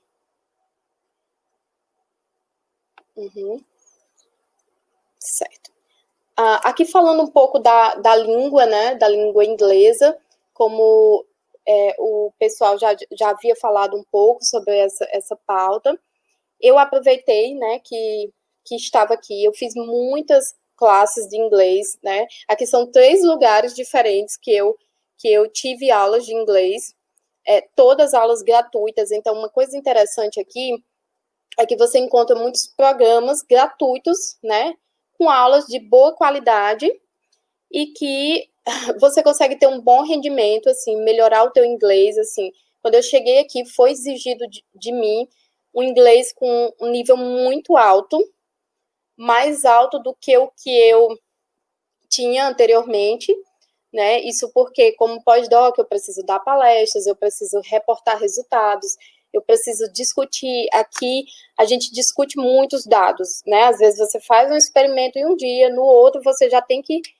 reportar esses resultados, discutir. Então, o projeto, ele é construído e discutido muito rápido, né? Para saber se mantém aquela linha, se muda a linha. Então, é algo que você que a língua, né, foi algo que foi bastante difícil, principalmente os 6 primeiros meses, né, até você acostumar bem o ouvido, né, conseguir se expressar, esquecer o português, né, tem essa fase de transição que você não consegue esquecer, assim, tua língua materna, e aí você pensa muito no português, e aí não consegue, muitas vezes, assim, ser tão claro no que você, né, quer transmitir no inglês, porque existe uma diferença, é que o inglês é uma língua bastante objetiva, e o português, a gente fala bastante, né? As frases são mais longas, a gente usa mais palavras para se expressar, e no inglês não, você consegue falar muitas informações com menos frases. Então, acho que nos 6 primeiros meses eu tive muita dificuldade de relacionar isso, né? E aí, por isso que é importante, assim, ter aulas, né, fazer amigos, ter pessoas com quem você conversar bastante para você treinar, né? Aqui eu completei um curso, né, de inglês da Universidade de São Thomas, um curso totalmente gratuito, ganhei uma medalhinha porque fui todas as aulas, não faltei nenhuma. Então, você tem como melhorar teu inglês e de forma gratuita. Outra coisa que ajuda bastante nessa enriquecimento da língua, né, e também na questão cultural, é o Houston, por exemplo, que é a cidade que eu estou, ela é uma cidade bastante multicultural. Então, aqui você encontra pessoas de todo lugar do mundo. Então, fazer amigos, né, que você possa conversar, praticar na tua língua, então, praticar a língua inglesa. Como consequência, você acaba aprendendo um pouco de espanhol, porque em Houston o pessoal fala bastante espanhol também. Então, eu foquei bastante inicialmente, né, em aperfeiçoar o inglês, mas depois eu comecei a aprender espanhol, porque é uma outra língua que você pode usar para se comunicar bastante. Então, aqui são pessoas, né, que eu conheci de várias partes do mundo, da Alemanha, de Taiwan.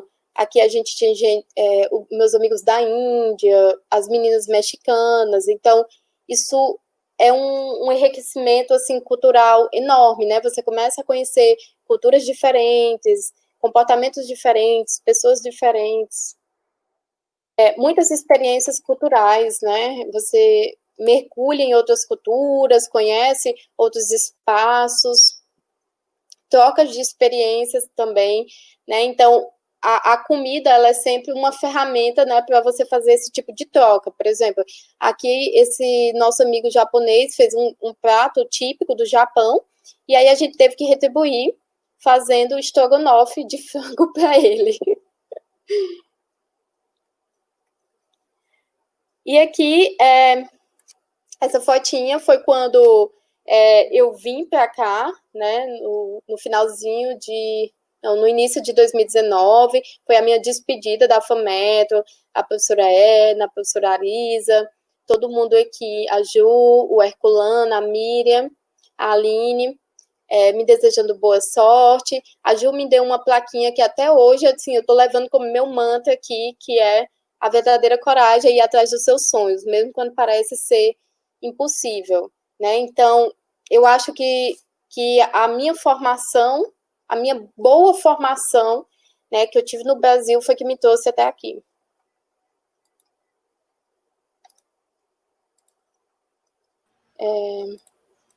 Como é que eu volto?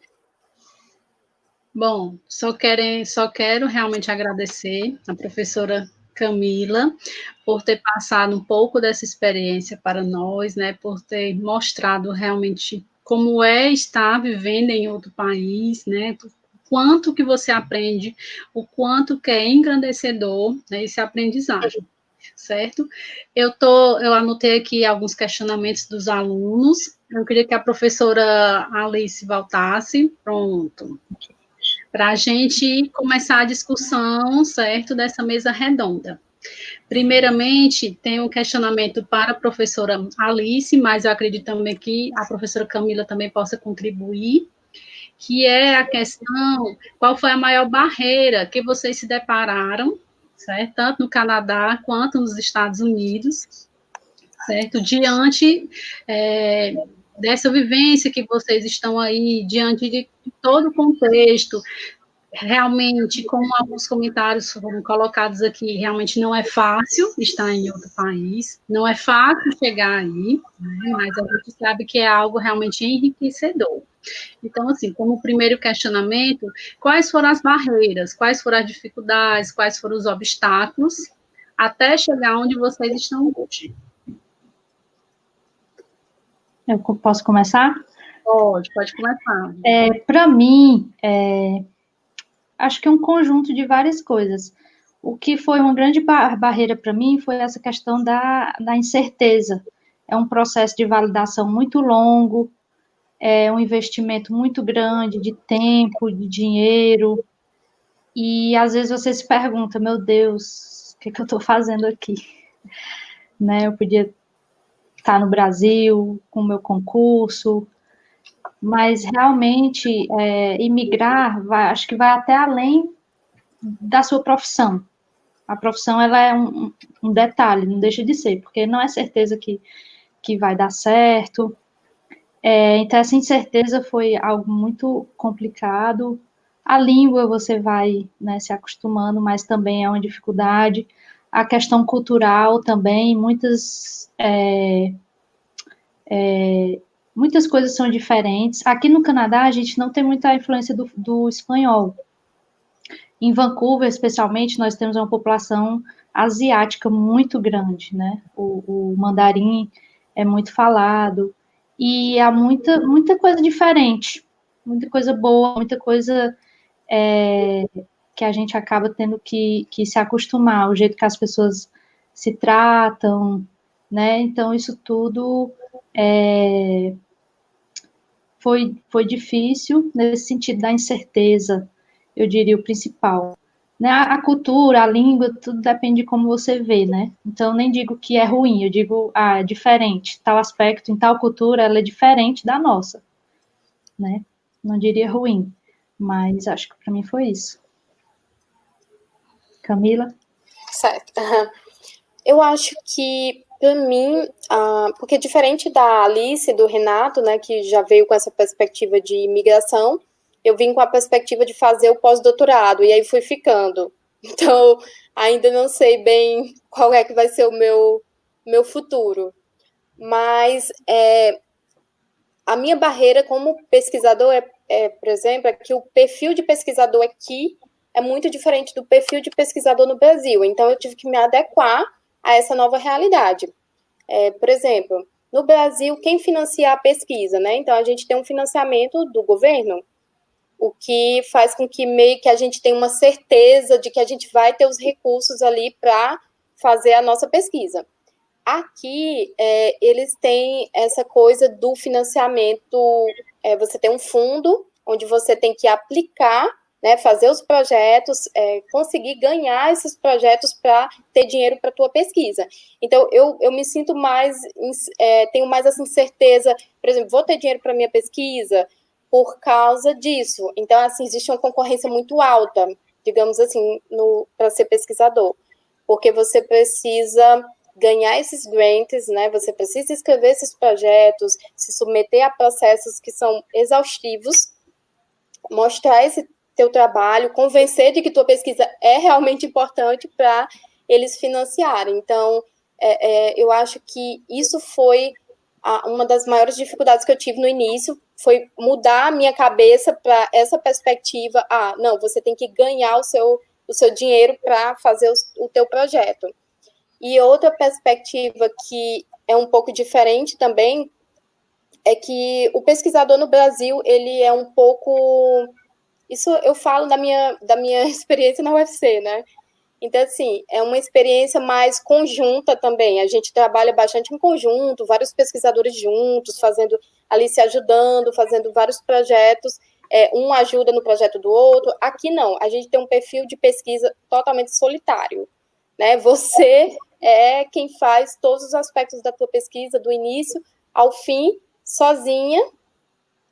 E assim, às vezes você não socializa muito, porque você passa horas exaustivas dentro de um laboratório, ali dentro de uma sala de cultura de célula. Às vezes eu passo 8 horas sozinha fazendo experimento.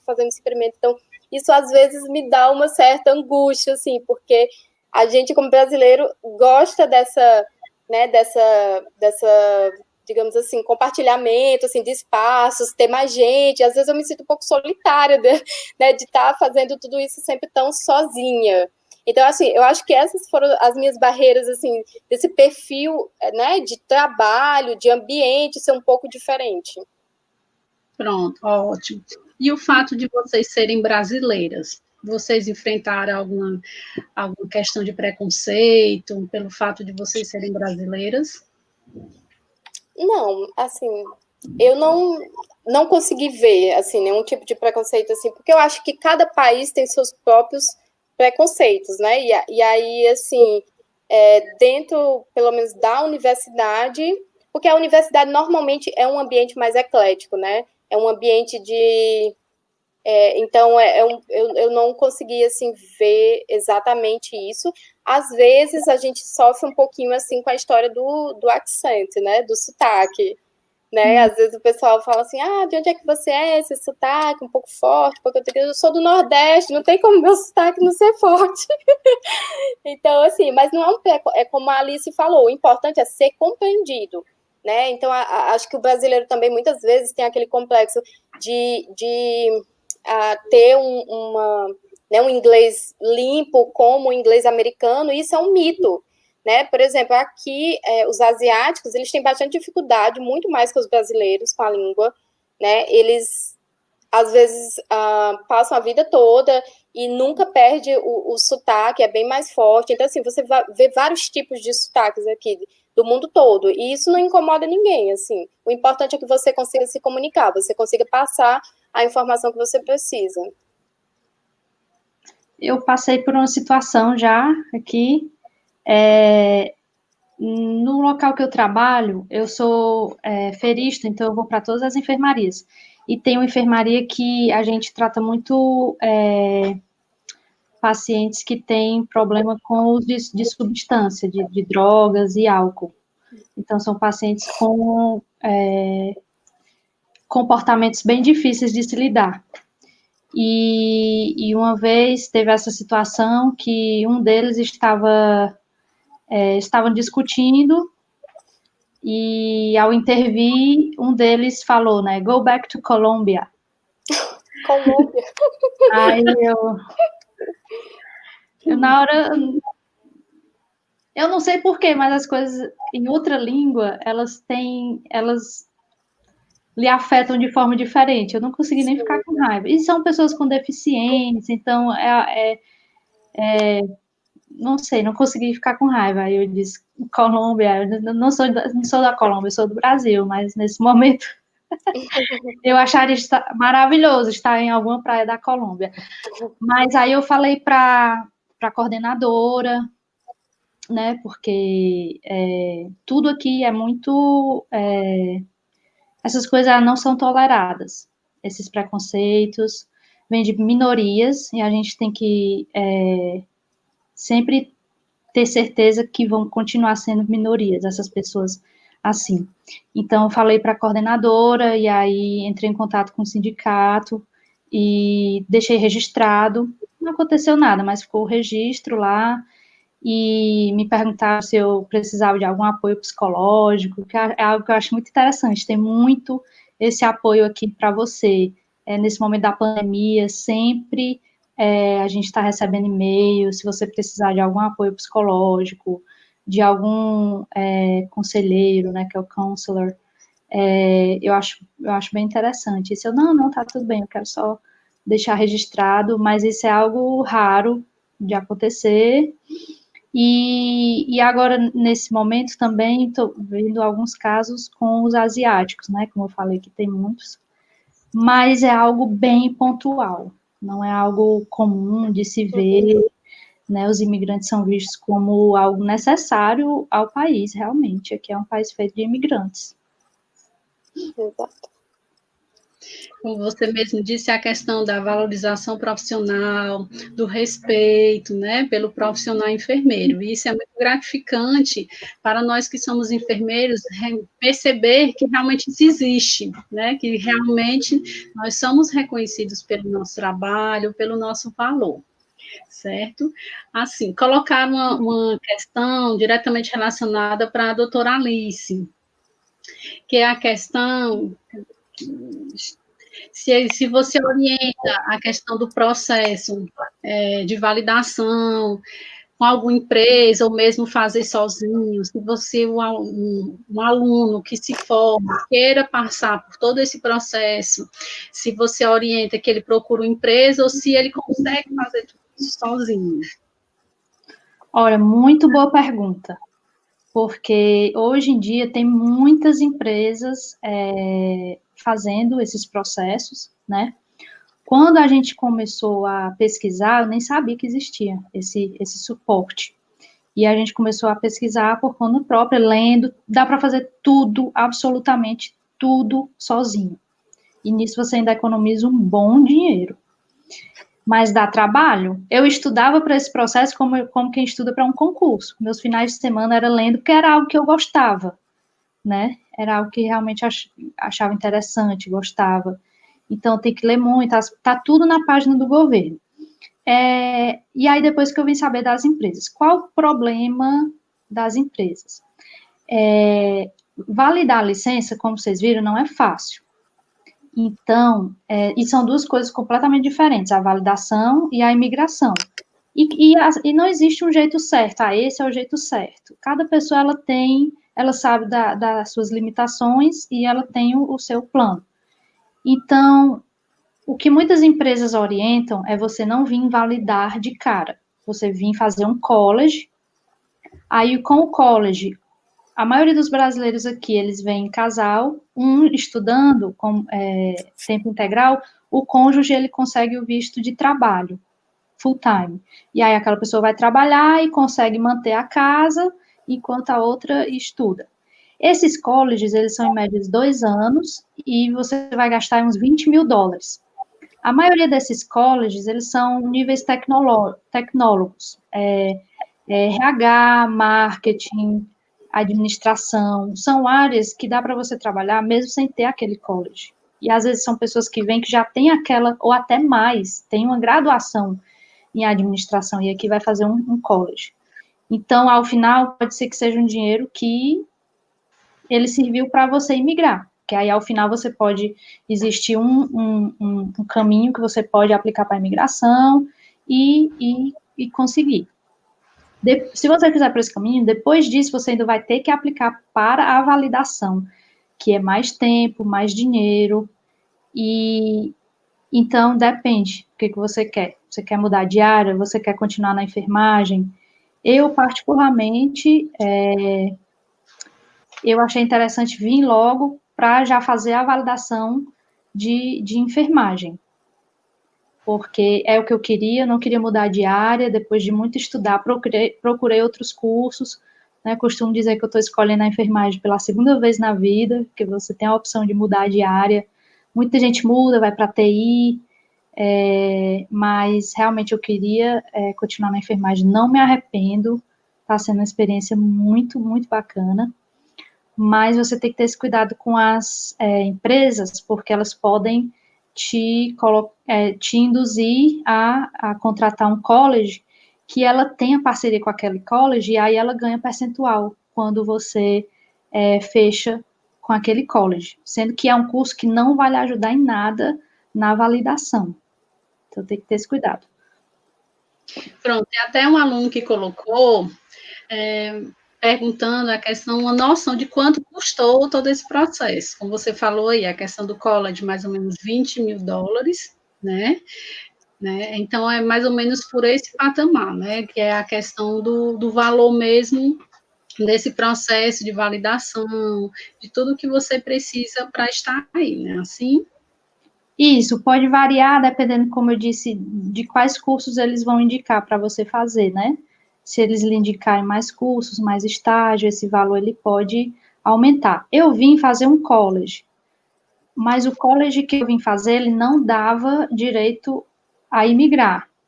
Mas existem 60 maneiras e caminhos para você imigrar. Esse, pelo college, eu não conseguiria. É um college para enfermeiros internacionais, certo? E aí você faz tem aula de inglês, voltado para os testes. E depois prática, e é bem interessante, porque a forma aqui no Canadá, ele é muito assim, o processo de enfermagem, você realmente incorpora, né? Sempre me deu o diagnóstico, qual a intervenção, me dê 3 resultados para cada intervenção, você já tem tudo, você tem que ter um pensamento crítico e um julgamento muito, muito bom. Então, foi interessante fazer esse college, mas ele não dava a imigração. Então, a gente conseguiu imigrar, meu esposo, pelo trabalho do meu esposo. Ou, ao final, também, consegui na minha licença, eu poderia aplicar para um hospital e conseguir também por mim. Ótimo. Pronto, só mais uma perguntinha para a professora Alice. Precisa de tempo de experiência comprovado para fazer o NP? Um aluno perguntou. Precisa, são vários critérios, não só o tempo... De experiência, né? Mas eles avaliam notas do seu histórico também. E uma coisa interessante para mim é que a minha experiência no Brasil, ela contou aqui. Lembra que eu falei que tem a senioridade? Cada ano que passa, seu salário ele aumenta pela sua senioridade.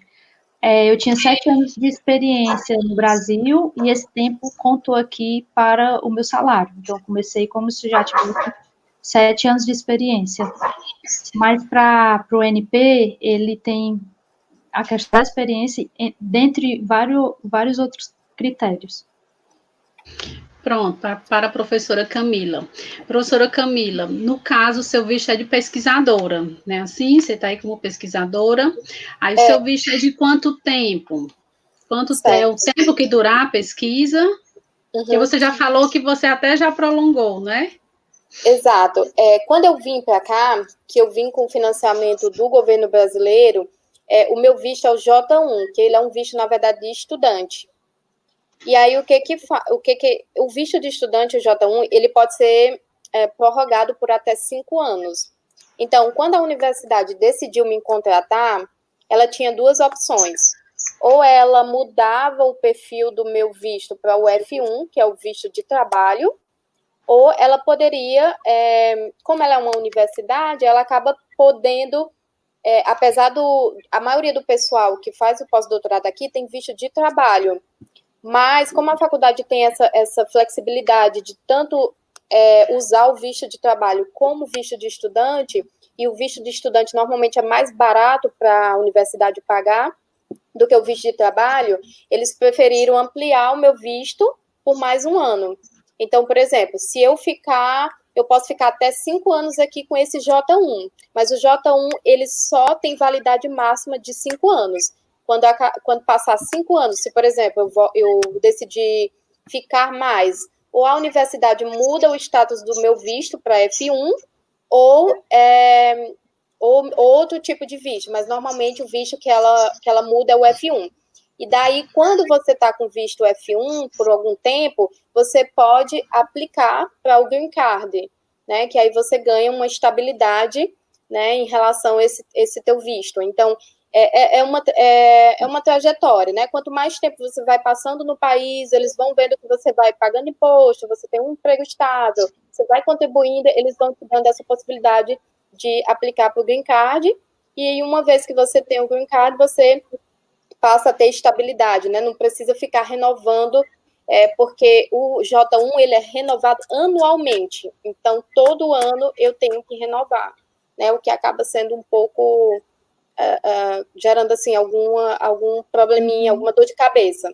Mas o Green Card você passa a ter maior estabilidade. Eu acho que, salvo engano, renova, eu não sei bem qual é a frequência de renovação do Green Card, mas eu acho que ou é 5 ou são 10 anos. Acho que ele tem uma... Ok. Assim, como último questionamento que os alunos colocaram aqui, para a gente encerrar, que a gente até já ultrapassou um pouquinho nosso tempo, é a questão: que conselhos vocês dariam para quem realmente quer exercer, seguir uma carreira profissional fora do Brasil? O que vocês passariam de dicas para a gente? Pode falar, Alice. Dicas, fazer devagar, né? Acho que quando você está na graduação é um momento bom para você estar pesquisando isso. Eu, na graduação mesmo, eu sempre estava olhando, vendo bolsa, mas como curiosidade. E aí, estudando, vendo quais são os processos, como é o país, certo? Aqui tem lugares que no inverno é muito frio, tem gente que não se adapta. Tem lugares que chega a menos 40. Existe todo um preparo, tá? As casas são construídas, toda preparação, as roupas, tudo. Eu não tenho problema nenhum. Vancouver é o lugar menos frio. No inverno chega a 0, -5 no máximo. Mas para algumas pessoas isso pega muito. Então, ver como é que é o país, estudar como é que é o processo, e eu acho que se preparar. Eu acho que você está preparado para as coisas que podem acontecer, né? De demorar, às vezes você vai ter que trabalhar em algo que não tem nada a ver com a sua área por um tempo. Ter realmente a cabeça aberta e sair da sua zona de conforto, né? Se você é muito ligado à questão de status, de tudo isso, e estudar sobre o país, sobre o processo, sobre como ver blogs, ler, acho que principalmente isso. Enquanto isso, você vai estudando inglês e juntando dinheiro. No final, se não der certo, ter inglês e dinheiro nunca é ruim, né? Já ajuda. Com certeza. Não vai sair no prejuízo. Claro. Suas dicas agora, professora Camila. Tá. No meu caso, assim, a minha perspectiva é um pouco diferente da Alice, do Renato, porque, né, eu vim como pesquisadora e não como enfermeira assistencial. Então, nesse caso, por exemplo, em termos financeiros, eu nunca gastei nada, né?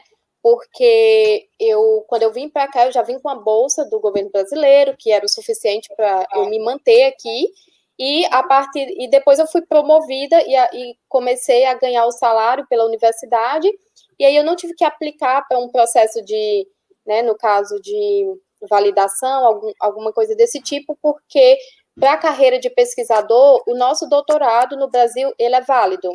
Então, por exemplo, eu não tive que passar por nenhum tipo de teste, nenhum tipo de validação. O meu doutorado, o meu certificado que eu tinha do doutorado no Brasil, ele é um doutorado igual qualquer pessoa que tenha obtido um doutorado aqui nos Estados Unidos. Então, isso já facilita muito a vida, né? Porque eu não tive que fazer nenhum processo de validação. E daí, em termos financeiros, por exemplo, se você quer seguir essa carreira mais de pesquisador, talvez você acabe não gastando tanto, mas a parte que você vai ter que trabalhar mais duro é enquanto você está no Brasil, não é enquanto você está aqui, né? Porque, por exemplo, a Alice teve que vir, teve que passar por todo esse processo, né, de validação para ficar como enfermeira assistencial. No meu caso, eu trabalhei bastante duro antes de vir para cá. A gente ainda está online? Estamos, professor. Pode continuar. Ah, tá certo. Então, isso porque toda a minha trajetória de mestrado, doutorado, pós-doutorado, construir um currículo, construir uma linha de pesquisa, né, ter os contatos, isso acabou facilitando bastante, porque, graças a Deus, uma coisa que eu pensei que eu iria ter era dificuldade. Você imagina, aqui vai ser tudo muito tecnológico, vai ser tudo diferente do Brasil. Mas uma coisa que eu percebi é que o mundo é muito mais globalizado do que o que você imagina. Então, os laboratórios são parecidos, os equipamentos são os mesmos. Então, sabe, eu não senti nenhuma dificuldade em termos laboratoriais. Tive uma formação muito boa, não tive nenhuma dificuldade de eu não sei fazer isso, alguém precisa me ensinar. Não, eu cheguei, eu consegui me virar super bem no laboratório, conhecia todos os equipamentos. A gente já tem uma formação muito no inglês, né, porque a pesquisa, ela exige muito o inglês de você, ler os artigos, escrever os artigos, né, então não tive dificuldade nesse ponto de interpretação do meu trabalho. Então, eu acho que o trabalho mais duro, na verdade, é o que você faz antes de vir para cá, no meu caso de pesquisador. É realmente saber o que quer, é uma coisa muito importante, porque a pesquisa não é algo que dá para você, por exemplo, chegar lá depois do doutorado, eu quero trabalhar com isso. Não. Você tem que saber esse caminho desde, por exemplo, eu sempre soube, desde que eu entrei no mestrado, que a área que eu queria era a psiquiatria, né? Era trabalhar com pesquisa em psiquiatria. E depois eu fui filtrando isso, comecei a trabalhar com uma área mais neurológica, depois descobri que meu caminho era os transtornos neuropsiquiátricos, então, logo no início do doutorado, eu já tinha isso bem consolidado comigo. Isso foi importante, porque eu trabalhei todo o meu doutorado com a linha que, de fato, eu vim trabalhar aqui nos Estados Unidos. Então, não dava para, por exemplo, eu ter trabalhado lá com uma coisa totalmente diferente do que da aspiração que eu tinha aqui, porque foi me exigido bastante dessa formação no doutorado. Então, isso foi bastante importante, assim, conseguir trilhar esse caminho. Eu sei que não é fácil você saber, eu quero pesquisar dentro das doenças psiquiátricas, eu quero pesquisar só bipolar, né? Todo um caminho para você chegar nesse nível de maturidade. Por isso que eu achei bastante interessante aquele programa que eles têm aqui, que o pessoal, quando está no ensino médio, visita os laboratórios. A ciência, a pesquisa, os pesquisadores no Brasil são muito distantes uns dos outros, né? Então, assim, às vezes um aluno do ensino médio, ele não sabe nem o que é. Muitas vezes no Brasil eu me deparei com a seguinte situação: o pessoal não sabe o que é um pós-doutorado, o pessoal não sabe o que é um doutor. E aqui você vê que tem esse grau de maturidade um pouquinho maior. Por exemplo, eu converso com qualquer pessoa, assim, na rua, e se ela me perguntar algo do tipo, se eu falo, eu tenho doutorado, ela sabe o que é. E uma coisa que é diferente é a valorização do PhD aqui.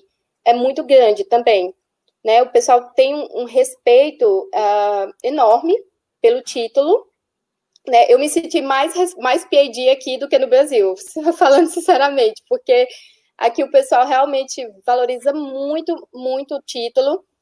Inclusive, eles valorizam o doutorado mais do que você ter uma formação médica, por exemplo. Né? O que no Brasil a gente ainda tem essa dificuldade. Às vezes o pessoal acha que o doutor é o que tem o médico é o que tem o doutorado, né? Não consegue diferenciar bem isso. Aqui as coisas são um pouco mais claras. Então, assim, eu acho que a gente precisa amadurecer mais um pouco essa perspectiva do que é o pesquisador, do que é a carreira de pesquisador, né, o que é a carreira de cientista. Aqui você é chamado de cientista. Eu acho isso bacana também, porque eu mesma, no Brasil, às vezes, não me auto-intitulava um cientista. Né? Não, eu sou um pós-doc, eu sou estudante. Às vezes você não sabe quem é, né? Você sabe o seu conceito, né?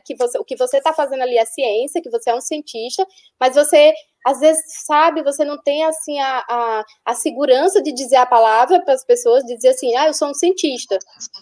Você não tem essa segurança no Brasil. Aqui não, você diz, eu sou um cientista. Que bacana, legal. Então, é diferente. Eu acho que a gente precisa amadurecer para entender o que é o papel do cientista, o que é fazer a ciência, né? Porque isso vai valorizar mais, né, os pesquisadores. A gente está vendo aí na pandemia, né, nessa situação sem precedente, né, como é importante a pesquisa biomédica, né, que é a pesquisa que realmente traz as vacinas, né, que traz as respostas para os grandes problemas da humanidade. Muito bem, professoras, certo? Então, assim, passando para as nossas considerações finais, certo? Para encerrarmos aqui a nossa webinar, tá bom? Primeiramente, a doutora Alice, quiser fazer suas considerações finais sobre esse dia, sobre esse momento, esse contato com o Brasil, né, de tão distante, e logo em seguida a professora Camila, para nós fecharmos aqui a nossa sessão. Eu queria agradecer o convite, é sempre muito bom estar falando dessa temática e estar ajudando a quem tem vontade de realmente se aventurar. É uma experiência maravilhosa você passar por essa vida e ter uma experiência fora para você ver realmente valorizar o que você tem, né? No meu caso tinha, como o SUS, que eu sempre achei que era algo assim sensacional e hoje eu acho mais ainda, que a gente tem que fortalecer, que tem que investir mais, que tem que tá sempre melhorando, e hoje a gente está vivendo um momento que realmente nos mostra isso, né? É um país com o sistema de saúde é algo básico, é algo que todo mundo, todo cidadão ele vai precisar, e por isso é algo que deve ser de qualidade, deve ser uma prioridade, basicamente, uma grande prioridade. E vivemos para enfrentar uma pandemia como enfermeiros, como estudantes de enfermagem, né? Eu acho que é o mais próximo que vamos chegar do que Florence enfrentou, só para a gente ter uma ideia do que ela passou, né? E vivemos para ter essa valorização momentânea, que eu espero que perdure no Brasil, e queria deixar os meus parabéns e a quem está nessa jornada como estudante. É uma profissão árdua, mas é algo muito compensador. E né, como eu disse, estou escolhendo enfermagem pela segunda vez, e eu acho que escolheria a terceira, a quarta, e que a gente possa ser instrumentos para fortalecer esse sistema, porque nós somos a maioria. Nós somos uma força propulsora desse sistema. E a gente tem que tem que sempre ter isso em mente e sempre ser unido, sermos unidos como equipe, né? Acho que fica essa a minha mensagem. E o agradecimento, eu sei que é sexta-feira, já tarde, não sei quais são as lives de hoje, mas acho que o pessoal já está... Obrigada, viu, pelo convite, e um prazer ter conhecido a professora Camila, Foi um prazer. Igualmente, Alice, desculpa ter esquecido seu nome para um breve lapso de memória. Acontece. Nós que agradecemos. Então, assim, né, quando eu fui chamada para participar da live, eu me lembrei bastante dos meus alunos, justamente por já ter vivido várias semanas de enfermagem, né, como professora da FAMETRO. E aí, uma mensagem que eu tenho, tanto para os meus alunos, como para outras pessoas, né, que estejam vendo aí a live, gente, é que, de fato, é muito possível, né? Então, assim, não é nada impossível. Depois de estar aqui, eu vi quantas oportunidades tem. O problema é que a gente não sabia da existência dessas oportunidades. Mas aqui, por exemplo, nos Estados Unidos, você tem milhares de programas. Você tem programas gratuitos, patrocinados por fundações, instituições. Você tem programa para tudo. Tem programa para vir fazer curso técnico, você tem programa para vir fazer doutorado, para mestrado, para graduação, para milhares de coisas. Assim, infelizmente, uma barreira, assim, para nós brasileiros, né, me incluindo também, é a língua, né? O que acontece com o pessoal que mora aí na América do Sul? A gente é o único país que fala português, então eu acho que, para o brasileiro, a gente acaba passando um pouco mais por essa dificuldade, porque os outros latino-americanos, por falar espanhol, você vem para os Estados Unidos, você se vira em qualquer lugar falando espanhol. Então, eles vêm mais, porque eles acabam tendo mais essa facilidade, né, de comunicação. E para o brasileiro, eu acho que a gente se sente um pouco mais desconfortável, porque a gente nem fala espanhol e nem fala inglês. Então, a minha principal dica, gente, para vocês ganhar o mundo, não precisa ser como pesquisador, especificamente, pode ser como enfermeira assistencial, que eu sei que é o objetivo da maioria dos enfermeiros, né? Mas tem várias oportunidades aí. Mas o que eu recomendo é a língua, né? É você trabalhar isso. Se você quer ter uma experiência no exterior, e não é obrigado você vir para morar, por exemplo, você pode vir fazer um programa de 1 ano, 2 anos, 6 meses, 10 meses, né? Ter uma experiência de vida, porque isso é bastante comum na formação dos estudantes de vários países do mundo. Eu acho que isso falta na nossa formação do brasileiro, ter essa experiência mais de internacionalização. E aí o que nos, digamos assim, intimida um pouco é a questão da língua.